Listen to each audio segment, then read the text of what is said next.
تکبیر مل کے نعرہ تکبیر نعرہ رسالت نعرہ رسالت نعرہ حیدری حیدری حیدری حیدری حیدری حسینیت حسینیت جدیدیت جدیدیت جدیدان عصر نو کا ولادت خوشنودی محمد و آل محمد علیہ السلام بلند تر صلوات اللہم صلی علی محمد و آل محمد رحم اللہ من قرأ الفاتحة.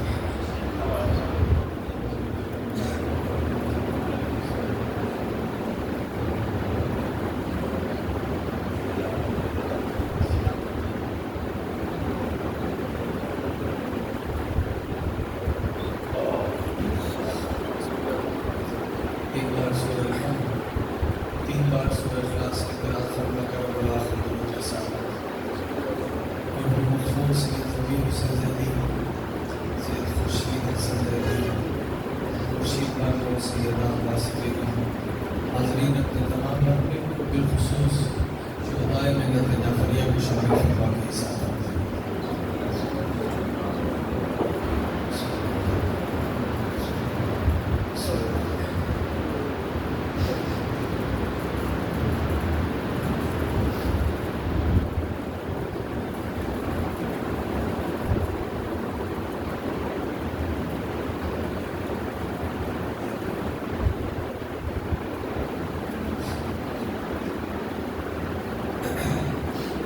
أعوذ بالله السميع العليم من الشيطان اللعين الرجيم. حسبنا الله ونعم الوكيل، نعم المولى ونعم النصير. بسم الله الرحمن الرحيم. الحمد لله الذي لا يبلغ بذته القائل ولا يعطي نعمه العبدون ولا يعطي حقه المستحق، الذي ليس على صفته حد محدود ولا نعت موجود ولا وقت معدود ولا عدد موجود، فترى الخلائق بقدرته ونشر بيومه برحمته. الصلاة والسلام على أشرف الأنبياء والمرسلين خاتم النبيين سيدنا ومولانا أبي القاسم محمد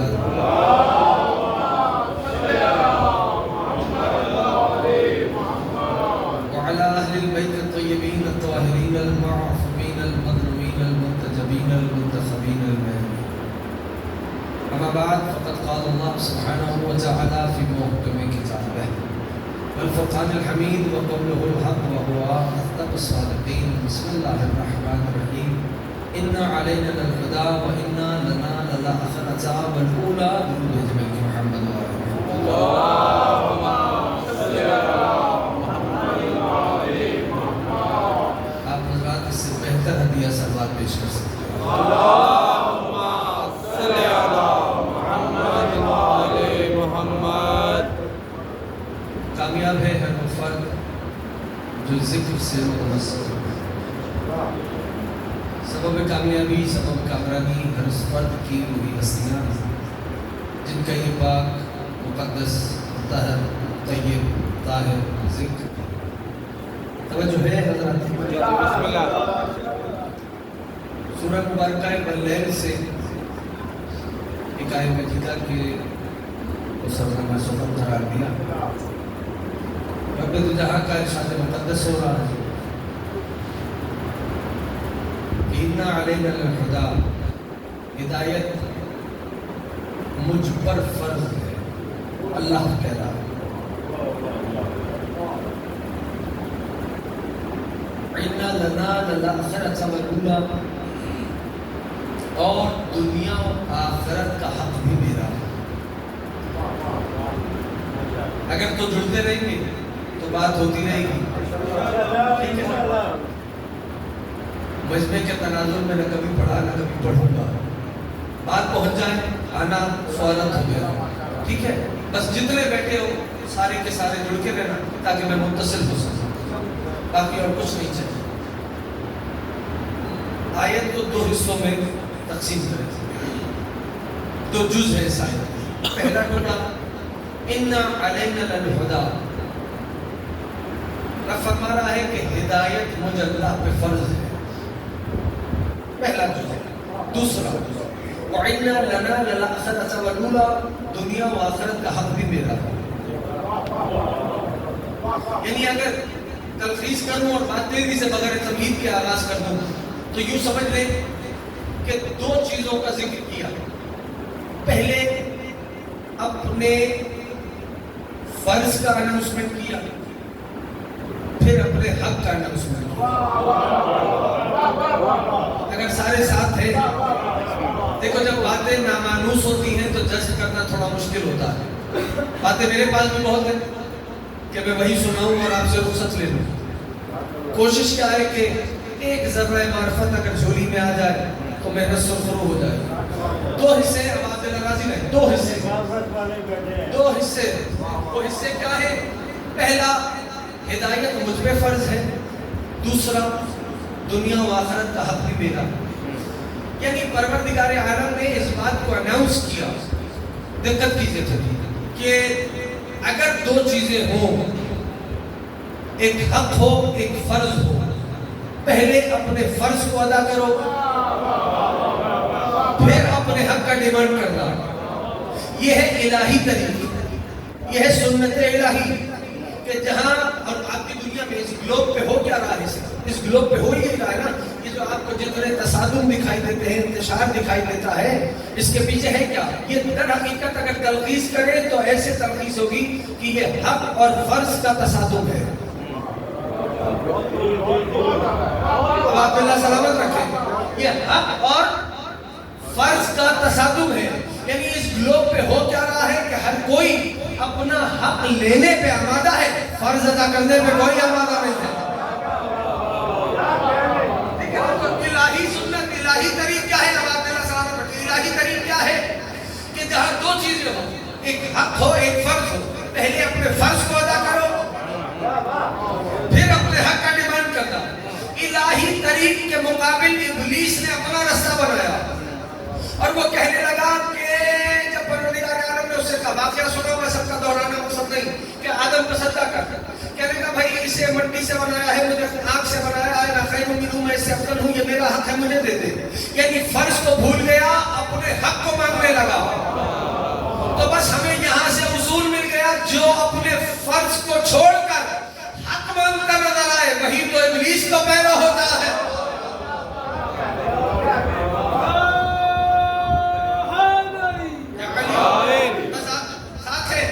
بسم اللہ۔ تو پروردگار عالم نے اصول دیا کہ ہدایت مجھ پہ فرض ہے۔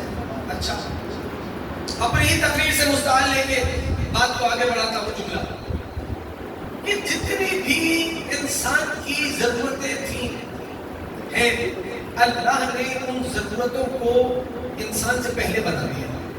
یہ ہے تمہارا رب، یہ ہے ہمارا رب۔ یعنی پانی ضرورت ہے انسان کی، بولے بھائی جو جوان بیٹھا پانی ضرورت ہے۔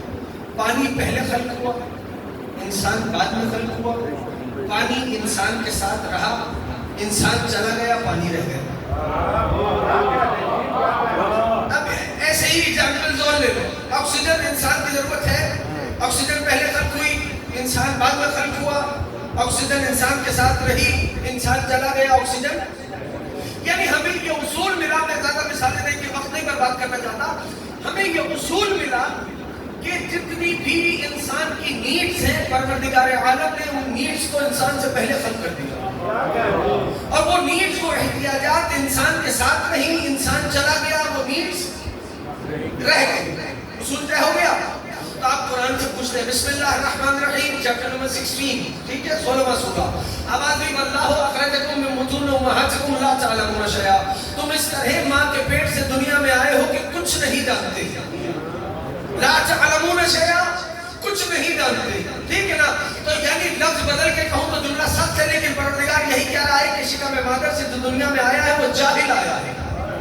اب آپ سے سوال کروں گا، انصاف سے بتاؤ کہ جو انسان جاہل ہے اس کی سب سے بڑی ضرورت کا نام ہدایت ہے یا نہیں؟ ہدایت اس کی سب سے بڑی ضرورت ہے. تو اب اگر ہدایت ضرورت ہے تو یہ بات طے ہے کہ ہدایت ہو نہیں سکتی جب تک ہادی نہ ہو. تو ہادی ہو گئی ضرورت. اب اگر ہادی ضرورت ہے تو یہاں بھی یہی اصول آئے گا کہ ہادی انسان سے پہلے خلق ہوگا, انسان کے ساتھ دنیا میں رہے گا, انسان چلا جائے گا, ہادی رہ جائے گا.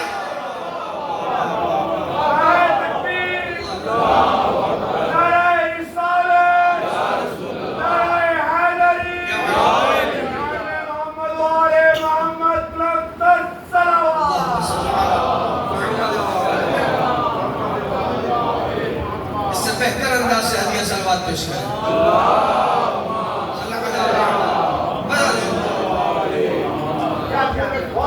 قریب ادارہ ہم سب کو اپنی معرفت نصیب فرمائے. توجہ کریں, بدقت سے اسی بہترین انداز سے سنیں. تو اب یہ طے ہو گیا کہ ہادی انسان سے پہلے خلق ہوا.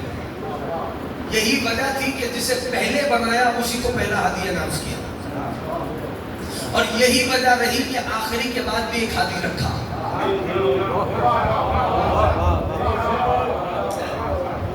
اب یہ اور بات ہے کہ امتحان کے لیے اسے غیبت میں چھوڑ دیا, یعنی اسے پردہ غیب میں رکھا.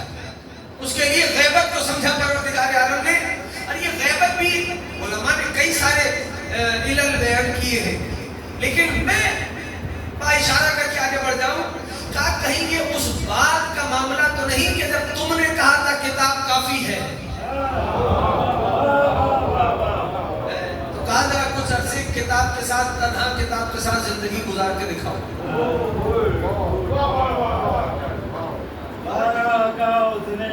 اگر علی نہ ہوتے تو میں اللہ کو چاہتا. ٹھیک ہے نا. اب نبی آخر الزمان کا وہ فرمان مقدس بہت مشہور فرمان ہے, انی جاعلکم فیکم ثقلین, اور غالباً اس کے ترجمے کی بھی ضرورت نہیں. میں نبی فرما رہے میں تمہارے درمیان ثقلین, ترجمے کا ضامن ہوں میں جو کرنے جا رہا ہوں, دو برابر کی چیزیں چھوڑے جا رہا ہوں. جوان بالخصوص دو ہم پلہ چیزیں چھوڑے جا رہا ہوں, دو ہم وزن چیزیں چھوڑے جا رہا ہوں. کون کون سی وہ دو چیزیں ہیں؟ ایک اللہ کی کتاب, دوسری میری, جس کو پتا ہے بولنے میں مخلہ کر, دوسری میری اطرت. ٹھیک ہے نا. اچھا بات یہاں تمام ہو گئی. اسی موضوع کو چاہیں گے تو بڑھاتا ہوں. بات یہاں تمام ہوئی. کہا نہیں, فرمان مقدس سے محبوب خدا آگے بھی ہے. یہ دو برابر کی چیزیں چھوڑے جا رہا ہوں. ہم اللہ ہے, قرآن ہو, اہل بیت ہو. ہم وزن ہے, قرآن ہو, اہل بیت ہو. ٹھیک ہے نا. ما ان تمسکتم بہما, اماں نے بھی اس حدیث کو لکھا, ہمارے یہاں بھی یہ حدیث موجود ہے. اگر ان دونوں کے دامن کو تھامے رکھا, لن تضلوا بعدی, لن آتا ہے نفی عبدی کے لیے, ہرگز ہرگز, ہمیشہ, نیور ایور. یہ لن کی قوت ہے, یعنی نفی عبدی ہے. ہرگز ہرگز میرے بعد گمراہ نہیں ہوگے, یہاں تک کہ یہ قرآن و اہل بیت مجھ پر حوض کوثر پہ وارد ہو جائیں. اس کا مطلب یہ ہے کہ قرآن اور اہل بیت کو حوض کوثر تک جانا ہے, تنہا قرآن نہیں. قرآن اور اہل بیت کو, آپ نے حدیث کئی بار سنی, میں نے حدیث پہ دقت نہیں کر رہا, لیکن چاہتا ہوں کہ اس کو ذرا محسوس کر دیں. اس کا معنی کیا ہوا کہ ہر زمانے میں قرآن تو موجود ہے, تو کیا نسل رسول کا فرد ہونا کافی ہے؟ کہ نہیں. صرف نسل رسول کا ہونا کافی نہیں, نسل رسول میں ایسا ہو جو قرآن کے برابر ہو. کیا صاحب زمان, نسل رسول میں ایسا ہو جو قرآن کے برابر ہو, جس کو حوض کوثر تک جانا ہے. ٹھیک ہے نا. کیا فرمایا, انی جاعلکم فیکم الثقلین, تو برابر کی چیزیں چھوڑے جا رہا ہوں. شیخ تشریف فرمائیں, عربی میں واحد ایک کے لیے, دو کے لیے تسنیہ, 3 اور 3 سے زیادہ کے لیے جمع. اردو میں اس کے برعکس ہے 2 اور 2 سے زائد کے لیے جمع استعمال ہوتا ہے، لیکن عربک میں تثنیہ استعمال ہوتا ہے. تثنیہ بنتا ہی اس وقت ہے جب مزاج ایک ہوتا ہے. باتیں تھوڑی سی ہیں عزیزوں، میں چاہ رہا ہوں کچھ پہنچاؤں. کہا تثنیہ بنتا اس وقت ہے جب مزاج ایک ہوتا ہے. میں مثال دیتا ہوں تاکہ آپ سارے ساتھ ہوں. میں کہوں ظہر اور عشاء ظہرین، کیا اس دیٹ پاسبل؟ بولو کیا ممکن ہے؟ نہیں، ٹھیک ہے نا. ظہر اصل ظہرین، چونکہ دونوں نمازوں کا مزاج ایک ہے. مغرب عشاء مغربین. ابھی بھی اگر تائید نہیں کرتے تو میں ایک اور مثال دیتا ہوں. تثنیہ بنتا اس وقت ہے جب مزاج ایک ہوتا ہے. حسن حسین حسنین. ٹھیک ہے نا، بات واضح ہو گئی. تو اب جو مزاج قرآن کا وہی مزاج اہل بیت کا. اس سے بڑھ کے ایک بات کرنے لگا ہوں، جو خصوصیت قرآن کی وہی خصوصیت اہل بیت کی. ٹھیک ہے نا. اب آگے نبی کیا فرما رہے ہیں؟ لن تضلوا بعدی، میرے بعد ہرگز گمراہ نہیں ہوگے اگر ان دونوں کے دامن کو تھامے رکھا. ہرگز گمراہ نہیں ہوگے. تضلوا، یہ جو لفظ ہے نا، جیسے آپ سورہ فاتحہ میں پڑھتے ہو ولا ضالین کہتے ہو نہیں کہتے؟ بات بوجھ ہو رہی ہے تو بدل دیتا ہوں، رٹا رٹایا کچھ نہیں ہوگا. کہا ولا ضالین، سورہ فاتحہ میں پڑھتے ہو. تضلوا وہیں سے ایکسٹریکٹڈ ہے. اس کا اصل روٹ ورڈ ہے دلہ. ٹھیک ہے نا. تو کیا معنی ہے؟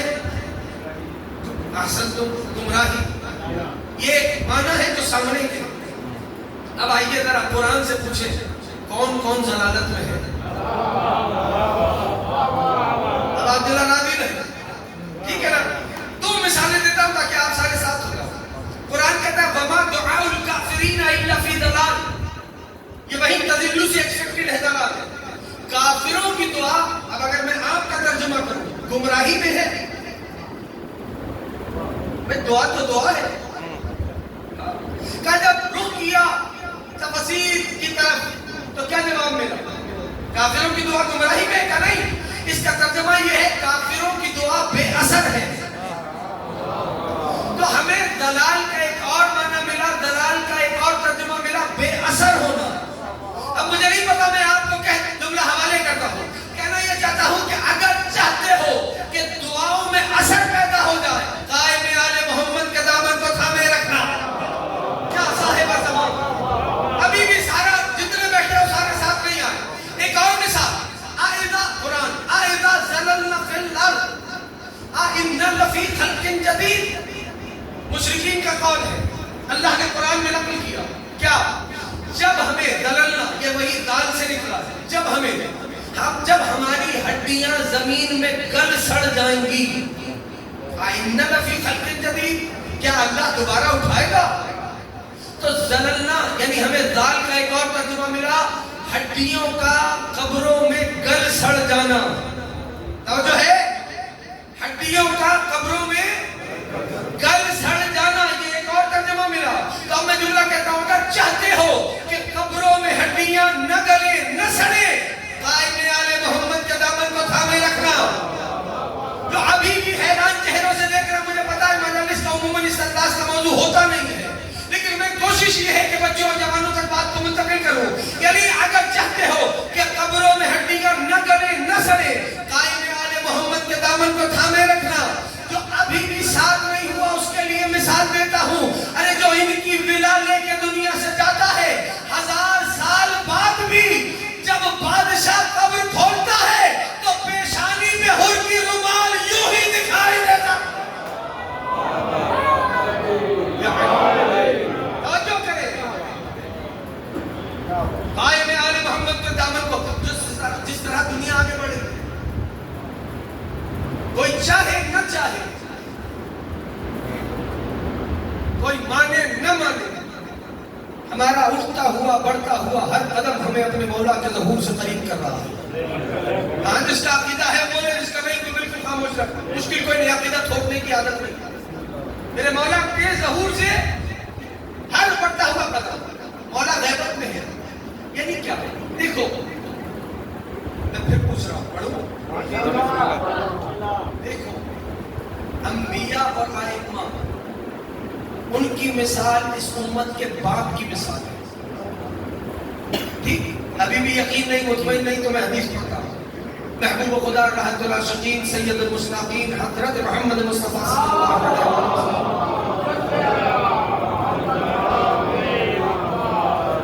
فرمانے انا و علی ابوی هذه الامہ، میں اور علی اس امت کے باپ ہیں. ٹھیک ہے، تو امام کی مثال اس امت کے احسن، تو ایسے بولتے رہو گے تو مجھے پتا چلے گا ساتھ ہے. امام کی مثال اس امت کے باپ کی مثال ہے. اب ہوتا کیا ہے، غیبت بس سمجھا رہا ہوں تاکہ بات سمجھے کہ باپ نے بیٹے کی انگلی پکڑی اور اسے بازار میں لایا. بازار میں بقالے تھے کئی سارے، بقالے یعنی شاپس، دکانیں تھیں. تو بیٹے نے وہ دکانیں دیکھی، ان کی رنگینیوں کو اپنے اندر جذب کیا اور کسی ایک بقالے میں چلا گیا، ایک دکان میں چلا گیا، آپ کی انگلی چھڑا کر. کچھ دیر گزری، وہ بچہ دکان سے جب باہر آیا تو اپنے ہی زعم خود سوچنے لگا کہ میرے بابا گم ہو گئے، غائب ہو گئے. جبکہ ہوا اس کے برعکس تھا، باپ غائب نہیں ہوا تھا، بیٹا غائب ہو گیا تھا. اس امت کی مثال امام کی اس امت میں ایسی ہے کہ جیسے باپ کی مثال. امام چاہتا ہے کہ امت کے بچوں کو دنیا کے جادے سے اطمینان سے گزارتا ہوا ابدی مقام سے متصل کرے.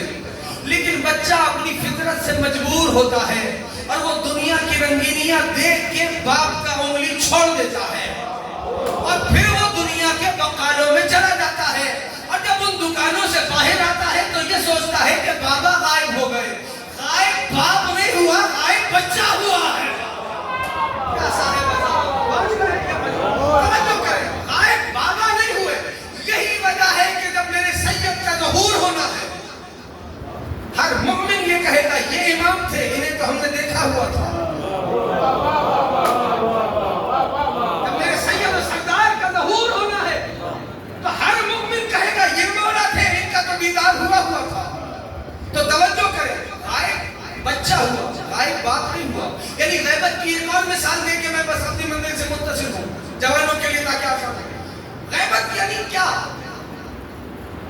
اگر آپ کے چہرے پہ 5000 واٹ کے بلب کو میں جلاؤں آن یور فیس، بالکل تمہارے چہرے پر، جوانوں سے بول رہا ہوں، بزرگوں سے دعا چاہتا ہوں، اور 5000 واٹ کا بلب ہو اور پھر میں کہوں ذرا اس بلب کو دیکھو، کین اٹ پاسبل؟ بولو نہیں نا. تو اب میں سوال کرنے میں حق بجانی ہوں کہ کیا بلب غائب ہو گیا؟ سارے ساتھ نہیں ہو. پھر پوچھتا ہوں کیا بلب غائب ہو گیا؟ بولو گے تو بات بنے گی پیچھے والے ہیں. کیا بلب غائب ہو گیا؟ نہیں. تو بھائی پھر نظر کیوں نہیں آ رہا؟ کا شدت ظہور اتنا ہے کہ دکھائی نہیں دے رہا. کیا صاحب توجہ ہے دوستوں کی؟ تو یہ میرے مولا ہے، سید و سردار ہے. غور کر، یعنی ہم تو بس پڑھنا پڑھنا، نماز پڑھی، نماز کے بعد ہم نے سلام کرنا، زیارت پڑھ دی، پڑھ نہیں جا رہا ہے. سوچتے بھی ہیں کہ کیا کہہ رہے ہیں. واللہ کہہ رہا ہوں داد کی حسرت کوئی نہیں رہی. اس ذکر کے طفیل اتنی داد مل گئی. بس جذب کر لے بات اور یہ کان بند کر لے، یہاں کی سماعت کھول لے تو پھر بات ہو جائے گی. یہ جو ہم پڑھتے ہیں مصلی پہ آ کے السلام علیک یا صاحب النصر شاباش احسنتم، سلام پڑھتے نہیں پڑھتے؟ کیا معنی ہے اس کا؟ مجلس کا رنگ کچھ اور ہے. کیا معنی ہے اس کا؟ السلام علیک یا صاحب العصر والزمان.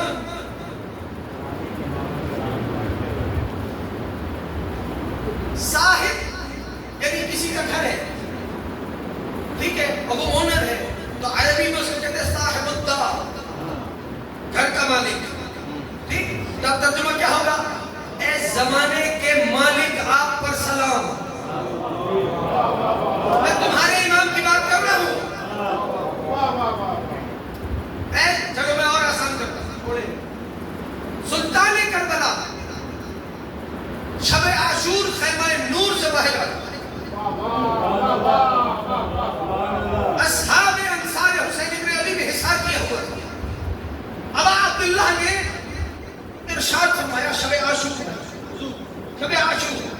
سلطان کربلا اپنے ساتھیوں سے کہنے لگے اللہ نے تمہیں خلق ہی اس لیے کیا ہے، بلکہ لفظ میں اللہ نے خلق ہی اس لیے کیا ہے کہ اس کی معرفت حاصل کرو. ڈیٹیل تشریح کر انشاءاللہ بیان کروں گا دہلیہ کے امام باڑے میں، لیکن آج کی حد تک یہ سنیں، اللہ نے خلق ہی اس لیے کیا ہے کہ اللہ کی اصل تو معرفت حاصل کرو. پرسوں انشاءاللہ میرا بہریہ میں خطاب ہوگا. اللہ کی معرفت حاصل کرو. ٹھیک، جس امام حسین فرماتے ہیں جس نے اس کی معرفت حاصل کی اس نے اس کی عبادت کی. سخت ہے تھوڑی بات، لیکن یہ فرش کا کمال ہے. جس نے اس کی عبادت کی گویا وہ اس کے غیر کی عبادت سے مستغنی ہو گیا. حصار انصار ابا عبداللہ میں ایک انصار بلند ہوا اور اس نے فرمایا یا مولا یا ابا عبداللہ ما معرفت اللہ، جملہ تمہارے حوالے ہے، اے مولا ابا عبداللہ اللہ کی معرفت کیا ہے؟ کریم کربلا نے فرمایا سنو، ہر زمانے والے کے لیے اس کے زمانے کے امام کی معرفت اللہ کی معرفت ہے. کیا صاحب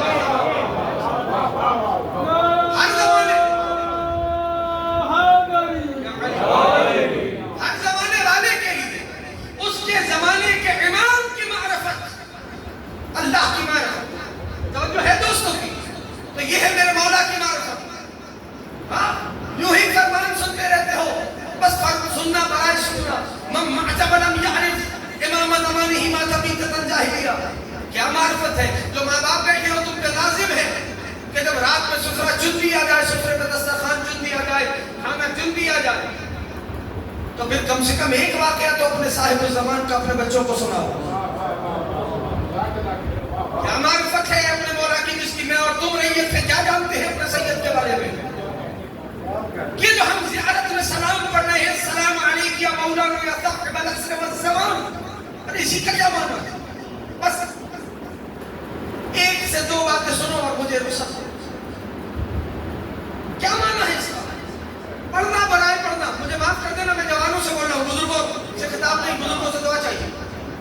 یعنی ایون ہر شب جمعہ آ گئے زیارت وارث پڑھنی ہے، پڑھ کیا رہے ہو؟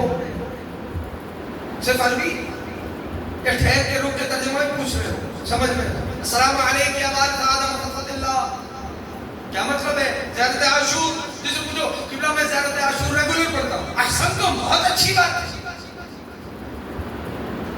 لیکن اس کا معنی کیا ہے؟ السلام علیکم یا ابا عبداللہ وعلی الارواح التي حلت بالفناء. کیا معنی؟ ٹھہرو، رکو، سمجھو. پڑھنے کا ثواب ملے گا، یقیناً ملے گا. عزیزو ذرا غور کریں، نہیں تو اس حدیث کو کہاں لے کے جاؤ گے کہ جو اپنے مولا کی معرفت حاصل کیے بغیر مر گیا وہ کفر میں مرا. یہ جو ہم کہہ رہے ہیں السلام علیکم یا صاحب العصر والزمان، کیا معنی ہے؟ میرے گھر کی کتاب نہیں ہے، برادران کی کتاب سے فقرہ پیش کرتا ہوں جنہوں نے تعریف کی. اب یہ سوچ کے سننا، جب اس کی نظر میں صاحب الزمان یہ ہے تو ماننے والوں کی نظر میں صاحب الزمان کیا ہونا چاہیے؟ کتاب کا نام کشاف اصطلاحات الفنون، لکھنے والے کا تعلق میرے گھر سے نہیں. الف سے لے کر یہ تک جتنے بھی علوم ہیں ان کی مشکل اصطلاحات کو الفابیٹیکل وائز انہوں نے اس کتاب میں ان مشکل اصطلاحات کی تعریف کی، ڈیفینیشن دیا الف سے لے کر یہ تک. تو جب اس کے اندر ہم مطالعہ کرتے کرتے آتے ہیں اور پہنچتے ہیں 7 کے چیپٹر میں تو لفظ آتا ہے صاحب الزمان. اب انہوں نے کیا تعریف کی ہے صاحب الزمان کی؟ بھئی یہ سن لیں، مجھے رخصت دیں، دل ہے تو سنا. وہ فرماتے ہیں صاحب الزمان، صاحب الوقت، صاحب الحال، هو المتحقق بجمیعۃ البرزخیۃ العولی. وہ فرماتے ہیں جو صاحب الزمان ہوتا ہے نا، صاحب حال، صاحب الوقت، یہ کون ہوتا ہے؟ کہ جس میں برزخیت اولا کی تمام صفات جمع ہو جائیں وہ صاحب الزمان کہلاتا ہے. دیکھو میں بہت سفر کر کے آیا پھر میرا سفر ہے، اس لیے نہیں آیا کہ موٹی موٹی اصطلاحات بیان کر کے آپ میں علمی روب جما دو. میں آیا ہوں آپ کو سمجھانے کے لیے، اپنے بچوں کو جوانوں کو. تو میں بس اصطلاح پہ اکتفا نہیں کروں گا. وہ فرماتے ہیں جس میں برزخیت اولا کی تمام صفات جمع ہو جائے وہ صاحب زمان ہوتا ہے. اب یہ برزخیت اولا کیا ہے بھائی؟ انسان حضرات 3 قسموں کے ہیں، ٹھیک ہے؟ تھوڑا سا بس مجھے وقت ہے. 3 قسموں کے نتیجے میں سارے ساتھ ہو گئے انشاءاللہ باذن مولانا صاحب زمان. انسان 3 قسموں کے. پہلا انسان ہے انسان مادی، ٹھیک ہے نا؟ بچے اور جوان ساتھ لے گئے. کون سا انسان ہے؟ مادی. احسن تو انسان مادی یہ کیا ہے؟ جو مادے سے بنا ہے، یعنی آنکھ پانی ہو سکتی ہے اور ہوا، ٹھیک ہے نا؟ ہم انہی سے بنے ہیں. انسان مادی کون ہے؟ کہ جس کے اندر مادے کی حکمرانی ہے. مادے کی حکمرانی مثلا جیسے سفرہ بڑھ گیا، بخار ہو گیا، اب جب دوائی کھائیں گے تو صحت ملے گی. تو مادے کی حکمرانی ہو، جس کے آداب وہی کام کرے جو مادہ کرے کہے، ٹھیک ہے نا؟ تو ہم اور آپ ہیں انسان مادی. دوسری قسم وہ ہے، توجہ رکھنا، دوسری قسم ہے انسان نفسی. یہ کون ہے؟ کہ اس کے آداب وہ کام کر سکتے ہیں جو کام نفس کر سکتا ہے. سارے ساتھ دینا، بات مشکل چھڑ گئی ہے. یا مولانا یا صاحب زمانہ دیکھنے وہ کام کر سکتا ہے جو نفس کر سکتا ہے. مثال میرا تمہارا بدن چوتھے آسمان پہ جا سکتا ہے، نفس جا سکتا ہے. اب آپ کہیں گے قبلہ کیسے جا سکتا ہے؟ دیکھو رات میں آپ اپنے بیڈ پہ تھے، لیکن جو گھوم رہے تھے،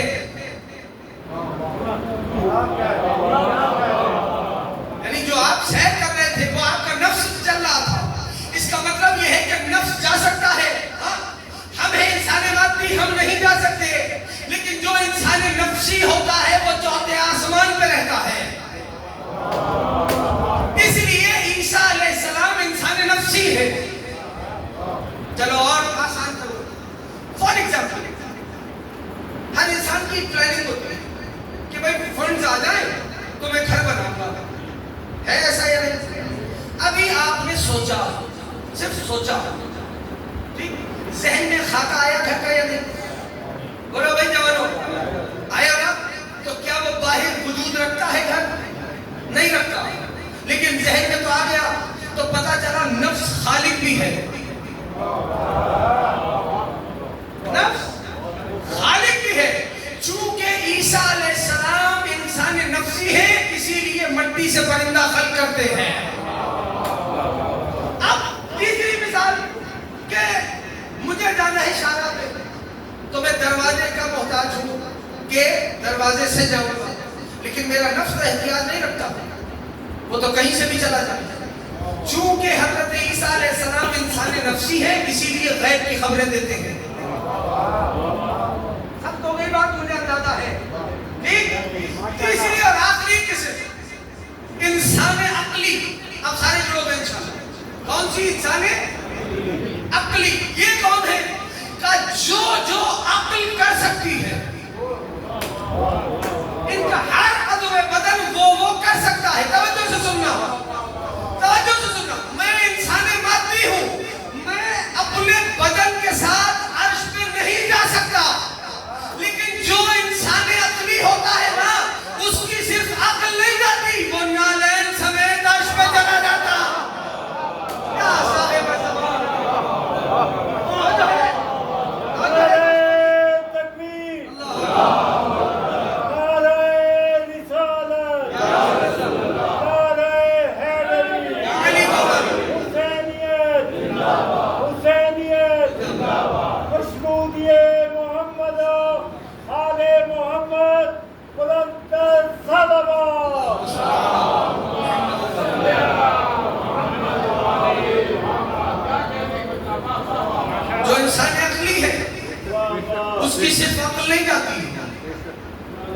نالین سمیت عرش پہ چلا جاتا ہے. تو یہ 14 ہے انسان عقلی.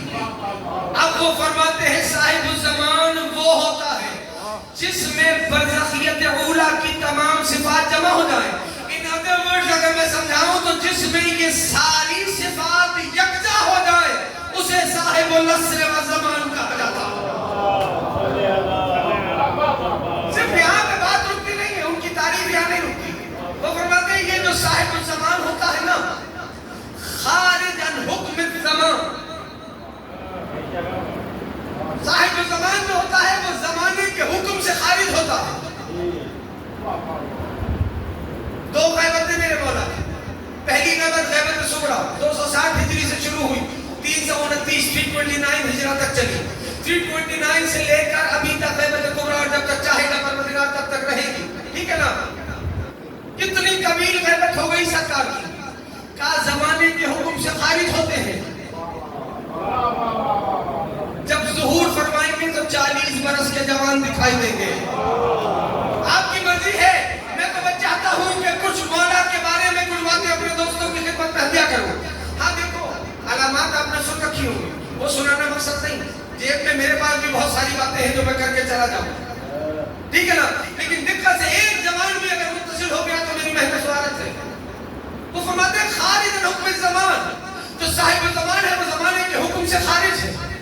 وہ فرماتے ہیں یہ جو ماضی، پاسٹ، پریزنٹ، حال، فیوچر، مستقبل زمانے کے حکم سے خارج ہے، ان پر تصرف ہے صاحب الزمان کا. تھوڑا ساتھ آ جاؤ، واللہ بالعظیم کہہ رہا ہوں انشاءاللہ لطف آئے گا. کہا ماضی، حال، مستقبل یہ صاحب الزمان کے صفات کا، ان کے احوال کا ظرف ہے. ماضی، پاسٹ، پریزنٹ، بہت چھوٹی سی حیات ہے پریزنٹ کی. سوچا مستقبل تھا، کیا ماضی ہوا. یہی ہے نا پریزنٹ. یعنی ماضی، حال، مستقبل صاحب الزمان کی صفات کا، احوال کا، افعال کا ظرف ہے. ابھی بھی جو نہیں سمجھاتا توجہ کرو میری طرف. دو لمحے کے لیے ماضی، حال، مستقبل یعنی ظرف ہے، ان کے تصرف میں ہے، ان کے احوال کا، صفات کا، افعال کا ظرف ہے. سمجھاتا ہوں. 3 کلاسز میں 3 کلاسز میں پہلے کا نام رکھو پاسٹ، ٹھیک، دوسرے کا نام رکھو پریزنٹ، تیسرے کا نام رکھو فیوچر. ٹھیک. اب میں نے یہ پاسٹ اٹھایا ادھر رکھا، فیوچر اٹھایا ادھر رکھا. کتنی طاقت لگی کلاس کو اٹھانے میں؟ کتنی طاقت لگی ہے؟ کہا بس یہی تصرف ہے صاحب الزمان کا. مجھے نہیں پتا اگر ہو ساتھ پریشان چہروں سے نہ دیکھو، پریشانیاں بڑھتی رہیں گی. کہنا یہ چاہتا ہوں صاحب الزمان کے تصرف میں ہے زمانہ. ان کی مرضی ماضی کو اٹھا کے مستقبل کرے، مستقبل کو اٹھا کے حال کرے، حال کو اٹھا کے مستقبل کرے، مستقبل کو ماضی بنا دے. میرے مولا ہی کا فرمان ہے، میں ہی ہوں جو قیامت کو برپا کروں گا.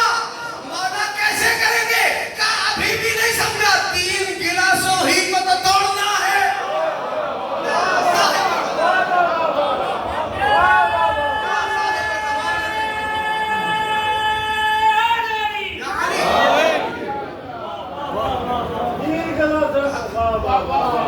بھائی زمانے منقطع ہو جائیں گے تو سب دھرم برم ہو جائے گا. توجہ ہو گئی سب کی؟ کہا یہ تصرف ہے. فرماتے کیا صرف اتنا ہی اختیار ہے؟ کہا نہیں، زمانے کو لے کر صاحب الزمان کا اتنا اختیار. یہ میری تعریف نہیں ہے. صاحب کشاف لکھ رہے ہیں استراحت الفنون، جن کا تعلق میرے گھر سے نہیں. تو اب تم سوچو وہ امام کو ایسا مانتا ہے تو ایک شیعہ کو اپنے مولا کو کیسا ماننا چاہیے؟ مرضی ہے تمہاری، مجھے نہیں پتا. آل محمد توجہ کرنا عزیزوں. وہ فرماتے ہیں کہ صاحب الزمان جو ہے اسی طرح اس کی دسترس زمانے پہ ہے. مثلا اس کی مرضی کوئی زمانے کے اعتبار سے او نشر جو صاحب الزمان ہے اس کے اختیار میں ہے، چاہے زمانے کو طے کر دے یعنی لپیٹ دے، بالطیب او نشر، چاہے زمانے کو پھیلا دے. سارے ساتھ نہیں ہو بھائی. ہاں باتیں جب نامانوس ہوتی ہیں تو یہ ہوتا ہے. سمجھاتا ہوں میں. بالطیب او نشر، صاحب زمان کے اختیار میں ہے. زمانے کو چاہے لپیٹ دے چاہے پھیلا دے. اب آؤ میں لے کے چلتا ہوں کہ میں نے بات کیا کی ہے تاکہ سارے جڑ سکو مجھ سے.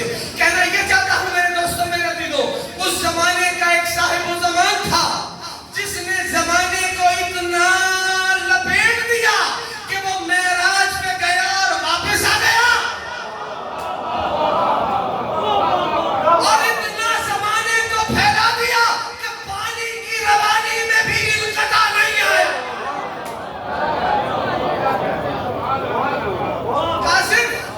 صرف زمانے کو لے کے صاحب زمان کا یہ تصرف نہیں، مکان کو لے کے بھی صاحب زمان کا یہی تصرف ہے. تمہاری مرضی. آخری جملہ ہے، باقی مولا نے زندہ رکھا تو پھر کبھی پڑھ دوں گا. آج بہت بوجھ ڈال دیا ذہنوں پہ میں نے. کہا مکان کو لے کے بھی صاحب زمان کا یہی تصرف و اختیار ہے. جو ابھی بھی نہیں سمجھا اس کو لے کے چلتا ہوں.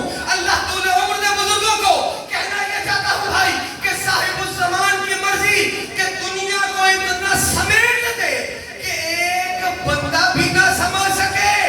اس کی مرضی کہ زمین کو اتنا پھیلا دے کہ کربلا کی 16 لاکھ افراد کی زمین پہ 40 کے دن 4 کروڑ لوگ آ جائیں.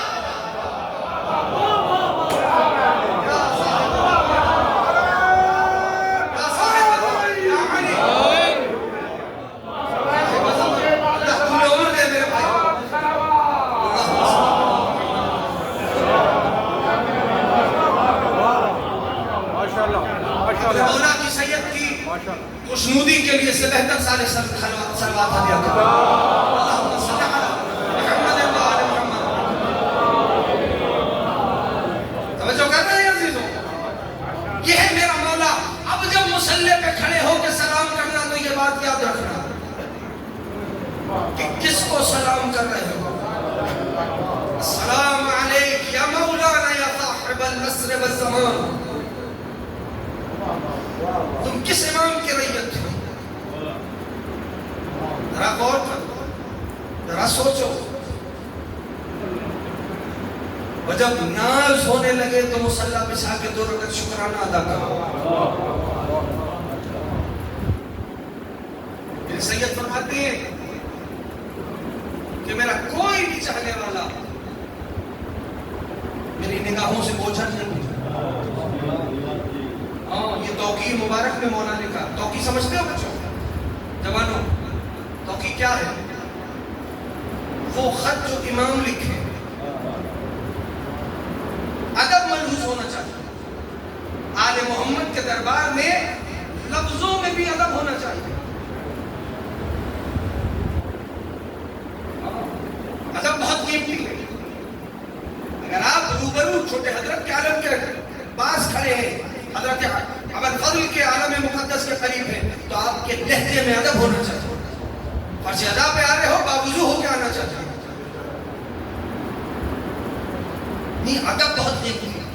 سید فرماتے کیا ہے؟ توقیع مقدس ہے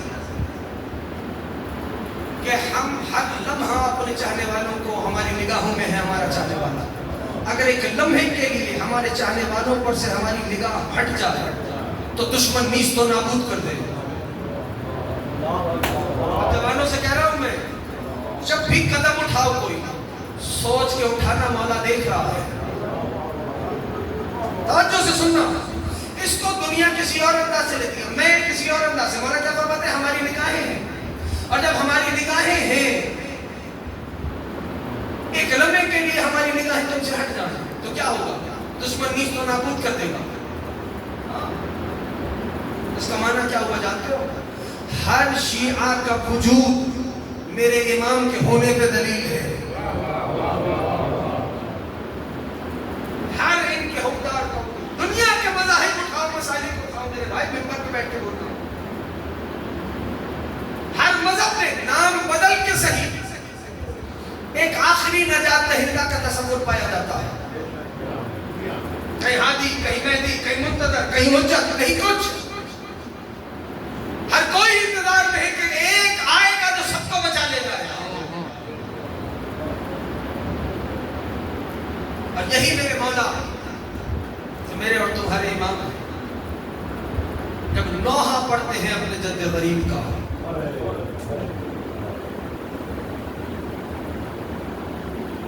واقعاً تنہائی کے گوشے میں بیٹھنا، روشنیوں کو بجھا دینا اور زیارت ناہیہ کو کھول لینا،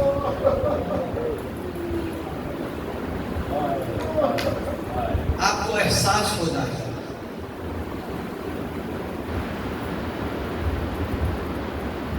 کہ کس طرح جد غریب کو سلام کرتے ہیں. اجرکم علی الدہراء.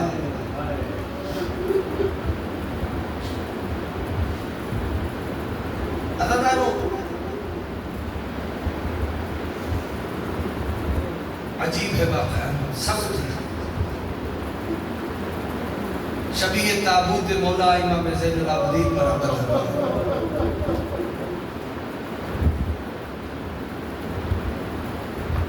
میں نے آپ سے فضائل میں نہیں کہا کہ آپ داد دو، لیکن جب اس گھرانے کے مصائب سنا کرو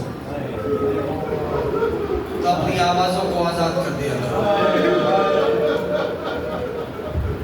اس لیے کہ وہ جو بی بی آتی ہے نا، وہ ہماری علمی گفتگو سننے نہیں آتی، وہ اپنے بچوں کا پرسہ لینے آتی ہے. اللہ آپ کی ہائے پہ رحمت نازل کرے. عزیزانو، جب وقت آخر آیا نا غریب زہرا کا، سننا 2-4 جملے پڑھوں گا. تو غریب زہرا اپنے بیٹے کے خیمہ نور میں آئے. سمجھ میں آئے تو پھر جی کھول کے پرسہ دینا. بابا کی خوشبو محسوس کی.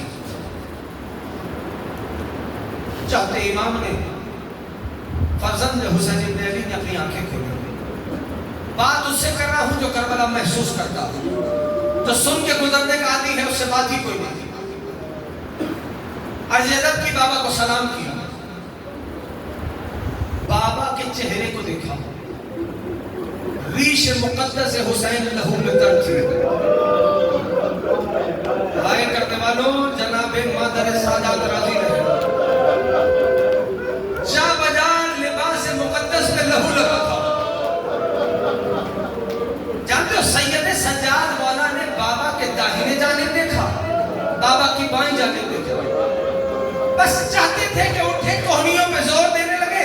غریب زہرا نے پیشانی پہ ہاتھ رکھا. امام سجاد نے بابا سے ایک سوال کیا. جانتے ہو کیا سوال تھا؟ بابا عین امی العباس. بابا چچا عباس کہاں ہے؟ اب غریب زہرا ایک ایک کا کیا نام بتاتے ہیں عزیزانو. غریب زہرا نے بس اتنا فرمایا، میرے لال سجاد، مردوں میں میرے اور آپ کے علاوہ کوئی نہیں بچا. آئے کر کے رونے والوں، امام حسین تمہیں اپنے روزے پہ بلائیں. اب یہ وہ موقع تھا. رولو، میں نے 2-4 جملے پڑھنے ہیں اطمینان سے. یہ وہ موقع تھا کہ جہاں پر غریب زہرا نے تم کو یاد کیا، تم کو یاد کیا. جانتے ہو کیا فرمایا؟ غریب زہرا نے فرمایا، اے میرے لال سید سجاد. جی بابا. اے میرے لال سجاد، جب کبھی لوٹ کے وطن مدینے جانا تو میرے شیعوں کو میرا سلام کہنا، اور کہنا، او میرے شیعوں، جب کبھی ٹھنڈا پانی پینا، اجرکم علی الدہراء، اجرکم علی الدہراء. مجھ غریب کی پیاس کو یاد رکھنا. اے میرے شیعوں، کاش تم کربلا میں ہوتے تو تم دیکھتے کہ میں اپنے 6 مہینے والے کے لیے 2 بوند پانی مانگ رہا تھا. ابھی میں پڑھوں گا. اجرکم علی الدہراء. جانتے ہو غور کرنا، اس امام کا پرسہ دینا ہے. اب یہ آپ کیسے سنیں گے مجھے نہیں پتا، لیکن میں جملہ پڑھ دیتا ہوں. جس کی امامت کی پہلی شام ہی شام غریبہ ہو گئی. اجرکم من الدہرہ، اجرکم من الدہرہ، اجرکم من الدہرہ. جانتے ہو عزیزانو، اس امام کا پرسہ دینے جمع ہوئے تو جی کھول کے رہنا. کیا ہوا؟ 11 محرم نا، مقتل کا جملہ نہیں ہوتا، میں پڑھتا ہی نہیں. علی کی پاک بیٹی فرماتی ہے، کیا جملہ سچا ہے مجھے معاف کرنا، جس کو سمجھ میں آئے جی کھول کے پرسہ دے. کیا فرماتی ہے بی بی فرماتی ہے جب 11 محرم آئی نا تو کچھ رسیاں لائی گئی. تھک کے نہ رویا کرو، تھک کے نہ رویا کرو. اجرکم من الدہرہ، اللہ ان آوازوں پر رحمت نازل کرے. بی پھر ہوا کیا؟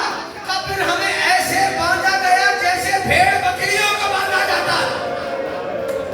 اجرکم من الدہرہ، مجھے معاف کر دینا آتا تھا. جملہ یا صاحب ضمانت رکھنے، یا صاحب ضمانت رکھنے، آپ نے گریہ کرنا ہے. پرسہ دینے کے لیے جمع ہوئے ہو، شبیہ تابوت مولا تمہارے درمیان آئے گا. لیکن یہ 2 جملے سننا آتا تھا. جانتے ہو علماء مقاتل نے، سانس لو ایک میں، علماء مقاتل نے یہ تک لکھا کہ حسین کو کتنے زخم آئے تھے. اجرکم من الدہرہ، اجرکم من الدہرہ. جانتے ہو 11 محرم سے جب یہ قافلہ چلنا شروع ہوا، مجھے معاف کر دینا، جب چلنا شروع ہوا یہ قافلہ، تو جانتے ہو شبر کے 2 ہی مشغلے تھے. جانتے ہو وہ 2 مشغلے کیا تھے؟ مجھے معاف کرنا جملہ سب کہنے جا رہا ہوں. 2 مشغلے تھے اس عید کے، یا سکینہ کو تماچا مارنا یا سجاد کو تالیاں مارنا.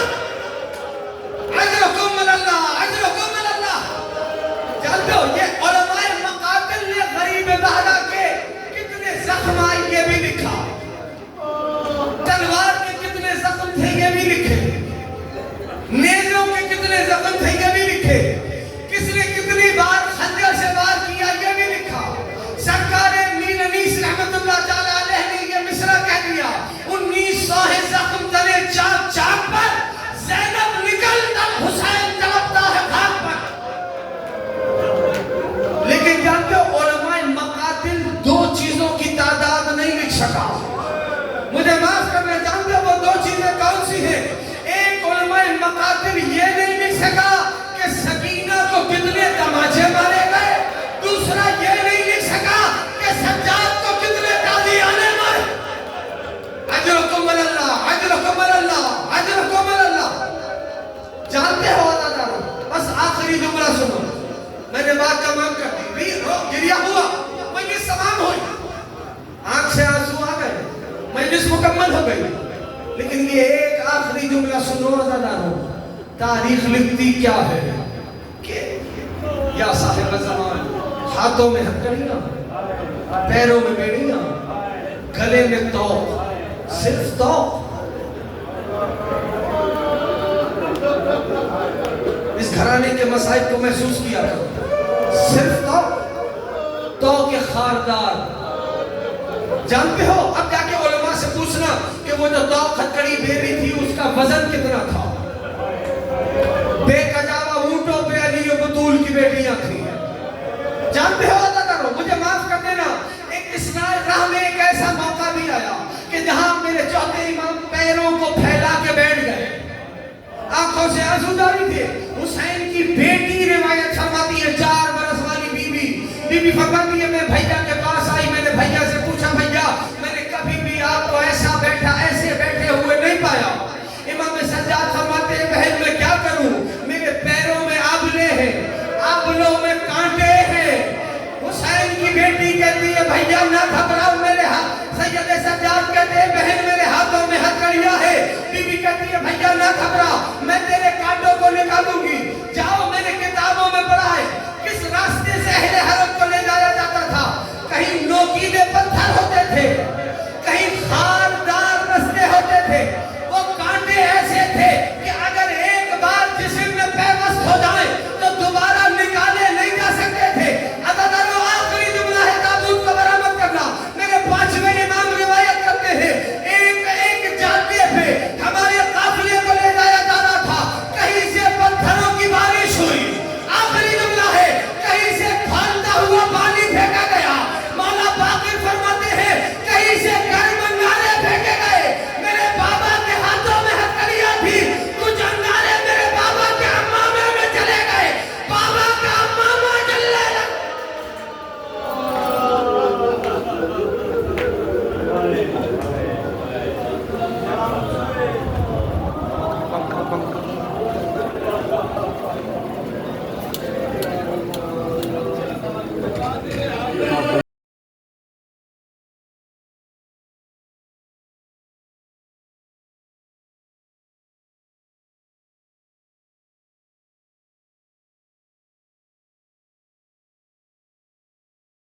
سالت بادر حق